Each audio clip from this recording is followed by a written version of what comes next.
Kamu pernah lembur sampai malam? Ketika semua orang udah pulang, kamu dengar suara pintu kebuka. Padahal kamu yakin kamu sendirian di ruangan itu. Mungkin memang ada yang gak pulang dari kantor itu, tapi bukan manusia. Selamat datang di podcast Eho Gelap, tempat dimana cerita-cerita aneh, ganjil, dan kadang gak masuk akal. Devi bakal nemenin kalian 10 menit ke depan. Jangan lewatkan cerita yang bikin lo merinding. Di episode kali ini gue mau ceritain satu pengalaman dari Karib Eho, di mana dia nggak berani lembur sendirian di kantor. Disclaimer, semua lokasi dan nama akan disamarkan di cerita kali ini untuk mengatasi hal-hal yang nggak diinginkan dan menjaga privasi Karib Eho. Sebut aja namanya Ina. Ina merupakan seorang gadis yang baru aja lulus dari perguruan tinggi. Setelah lulus, Ina diterima di sebuah perusahaan besar di Surabaya. Dia bekerja sebagai admin di perusahaan tersebut. Di hari pertama kerja, Ina cukup antusias mengerjakan tugas yang diberikan oleh kantor. Ina adalah seorang anak yang teliti, cerdas, cekatan, dan hal plus-plus lainnya, sehingga membuatnya naik jabatan kurun waktu 1 tahun. Kenaikan itu terbilang cepat bagi Ina. Tak heran, banyak teman-teman kantornya itu iri padanya. Namun, Ina gak gubris sama sekali karena memang dia merasa memiliki cukup kemampuan untuk naik jabatan. Singkat cerita, Ina dipanggil oleh atasannya yang menginformasikan bahwa besok dia akan dimutasi di anak cabang perusahaan tersebut. Dia akan menjadi kepala bagian di sana. Dengar hal itu tentunya Ina seneng banget karena dipercayai untuk ngurus kantor cabang. Hari itu juga Ina memberes ruangan kerjanya untuk membawa beberapa dokumen yang diperlukan untuk besok. Dia sudah mencicil sebagian barang bawaannya di kantor cabang itu.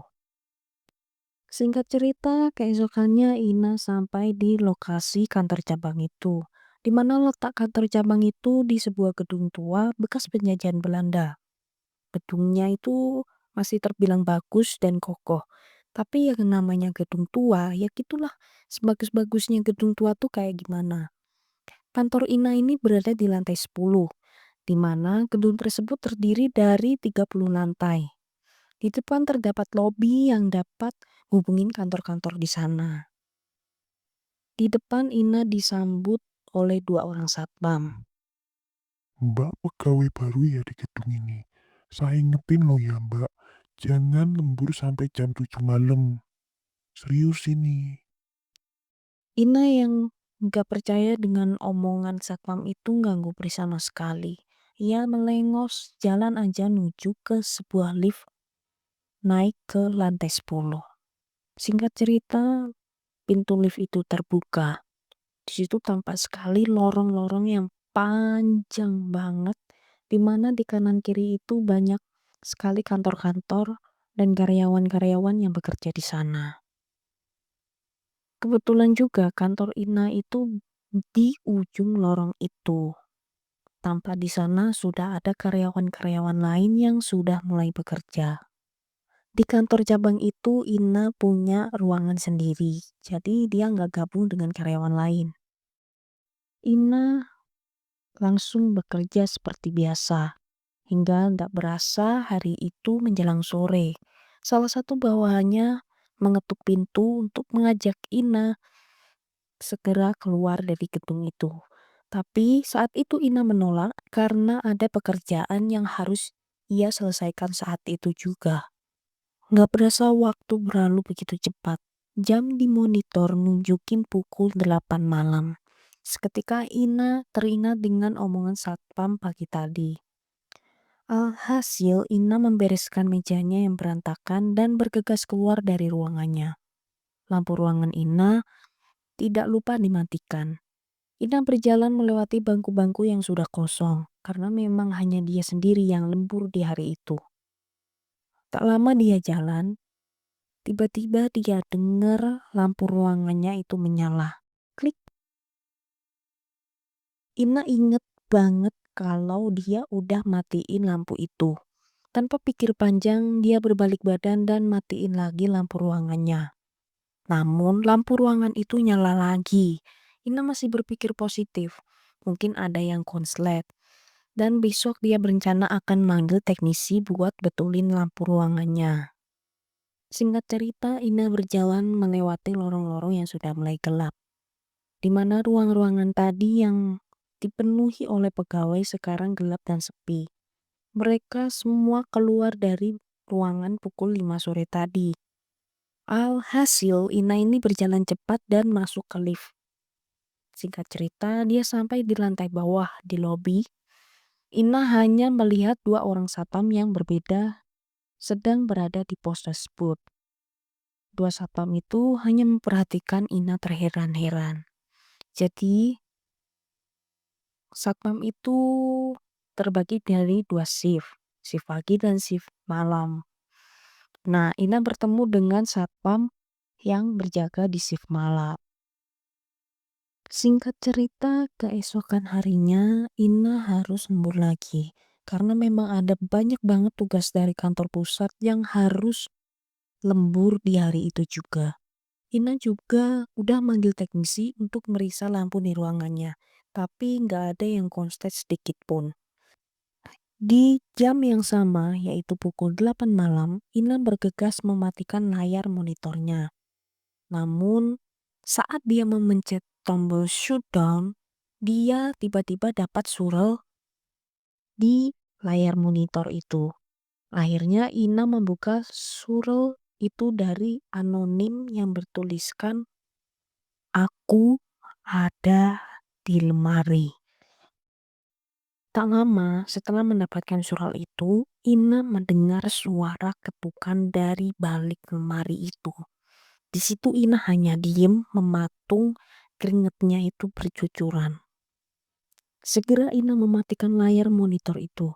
Tiba-tiba komputernya nyala sendiri. Pas Ina mau berdiri. Dengan kejadian seperti itu, otomatis Ina langsung merinding. Perasaannya saat itu campur aduk gak karuan. Komputer itu terbuka secara tiba-tiba di aplikasi Word. Dia itu nulis di situ gede banget yang berisi, "Kamu lihat aku di lemari."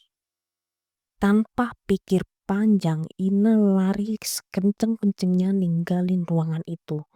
Pikiran Ina, bodo amat lah, komputer masih nyala kek, lampu masih nyala, bodo amat, yang penting dia harus lari keluar dari ruangan itu. Singkat cerita, dia sampai di lorong. Karena kantornya itu di ujung, otomatis dia melewati lorong yang sangat panjang untuk menuju ke lift. Di mana sudah banyak kantor-kantor atau ruangan-ruangan itu yang sudah mati lampunya atau gelap. Pas dia jalan di tengah-tengah lorong, tiba-tiba ada sebuah ruangan yang lampunya itu nyala. Dengan samar, Ina lihat sosok perempuan yang duduk di layar komputer. Melihat hal itu, Ina itu sedikit lega karena ada yang masih lembur malam itu. Dengan jantung yang masih deg-degan karena kejadian yang tadi, Ina segera masuk ke lift gedung itu. Seperti biasa, di lantai bawah ada dua orang satpam yang berjaga di sana. Kebetulan dua orang satpam itu adalah satpam yang sama di pagi kemarin. Di mana mereka yang ingetin Ina nggak boleh lembur lewat jam 7 malam. Loh, Mbak, kok baru keluar? Mbak berani toh sendirian di dalam gedung ini? Gedung ini serem loh, Mbak. Loh Pak, tadi loh ada mbak-mbak yang masih lembur juga. Kayaknya masih di sana deh orangnya. Ina lanjutin jalan aja, tapi mendengar omongan dari Ina itu, dua satpam itu saling menatap satu sama lain. Teror nggak sampai di situ aja. Bahkan saat Ina lembur, Ina pernah merasa dipukul dari belakang, padahal nggak ada siapa-siapa di situ. Dan gangguan itu terus-menerus terjadi setiap dia lembur. Kali ini Ina juga dapat teror semua berkas-berkas yang tersusun rapi, yang berjejer rapi tuh, berserakan berjatuhan. Terus suara ketukan di balik lemari, yang dibuka cuma ya tumpukan berkas-berkas lama, nggak ada siapa-siapa memang. Sampai dapat email dari pengirim yang gak jelas, yang bertuliskan giliran kamu jadi arsip selanjutnya. Singkat cerita, Ina udah gak tahan banget setiap lembur digangguin dengan makhluk-makhluk itu. Akhirnya, setiap kali dia harus lembur, Ina harus membawa pekerjaannya itu pulang ke rumah atau pulang ke kosan dan dikerjain gunain laptop pribadinya. Semenjak gangguan-gangguan yang semakin gak masuk akal, Ina gak pernah lagi lembur di kantor sendirian. Dia pilih bawa kerjaannya itu di kosan. Hingga pada cerita ini dikirim ke kita, Ina memutuskan untuk resign dari kantornya itu karena akan menikah, mengurus suami dan anak-anaknya. Buat Mbak Ina, aku akuin keren sih, berani banget udah digangguin kayak begitu tapi masih aja milih lembur di kantor. Kalau aku mah udah pergi, udah pergi nggak mau aku lembur lagi gitu. Tapi untung deh gak bikin Mbak Ina itu cedera atau hal-hal yang melukai dirinya. Sukses terus buat Mbak Ina, thanks banget buat ceritanya. Jangan lupa klik subscribe dan tombol lonceng agar gak ketinggalan cerita selanjutnya. Buat kalian yang mau kirim cerita atau pengalaman pribadi kalian, bisa lewat email kita suaraeho@gmail.com. Gue Vi, pamit undur diri.